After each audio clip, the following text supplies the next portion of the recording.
हुजूर को दफन करके लौटे, तदफीन से फारग हुए, कब्र मुबारक में उतारा, हुक्म पूरा किया। कहते हैं वापस आए तो जनाब अनस से सैयदा फातिमा कहने लगी, अनस तूने भी मेरे रसूल पे मिट्टी डाली है, अनस तेरी जुर्रत हो गई थी। फरमाते उस वक़्त फातिमा का पहला आंसू गिरा और फिर 6 महीने हुजूर के बाद हयात रही, मैंने उसके आंसू ही गिरते देखे। लोग सो जाते, वो हुजूर के रोज़े पे जाके बैठ जाती।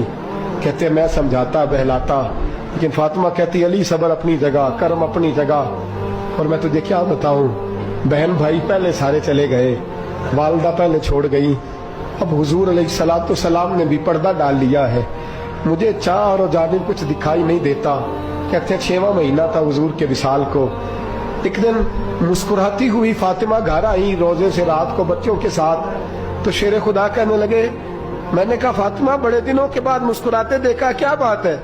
तो कहने लगी अली आज मेरी आंख लग गई थी, मुझे हुजूर ख्वाब में मिले हैं, तो मुझे हुजूर ने कहा तू रोती क्यों है? तो मैंने कहा महबूबा मेरा दिल नहीं लगता।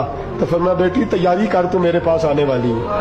हजरत अली फरमाते बस फातिमा बीमार हुई, चंद दिन गुजरे तो मुझे बुलाया, तो कहने लगी अली वक्त जाने का आ गया है, ये अली के घर की है इज्जत अली से सुनते, नबी के घर की है इज्जत नबी से सुनते, वो जिसने मुअज़्ज़ज़ किया घराने को, हुसैन पाल के जिसने दिया जमाने को, जाने का वक्त आ गया है अली। पहली बात तो यह है कि हुजूर की नवासी जनाब उमामा से शादी कर लेना, वो हुजूर को बड़ी प्यारी है। और दूसरी बात यह है कि मेरे हसन हुसैन इनका खास ख्याल रखना।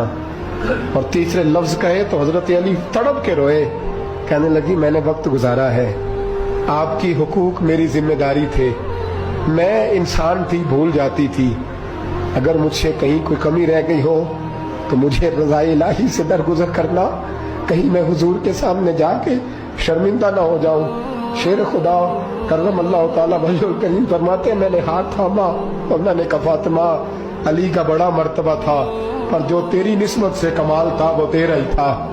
तू कैसी बात करती है, तूने तो हद कर दी, शहजादी होके मेरे घर में खादिमों की तरह रही। हजरत फातिमा रज़ियल्लाहु ताला अन्हा का दूसरा हुक्म ये हुआ कि मुझे रात को दफनाया जाए। और फरमाया मेरे पहले मदीने में ऐसा नहीं होता था, ये हजरत फातिमा ने सबसे पहले कहा। फरमाया मेरी चारपाई के साथ लगा के ना शाखें, चारपाई के साथ तो ऊपर लगा के उन्हें ऊपर से बांध देना, और उन शाखों के ऊपर एक कपड़ा डालना, मेरे कफन पर भी किसी की नजर न पड़ जाए।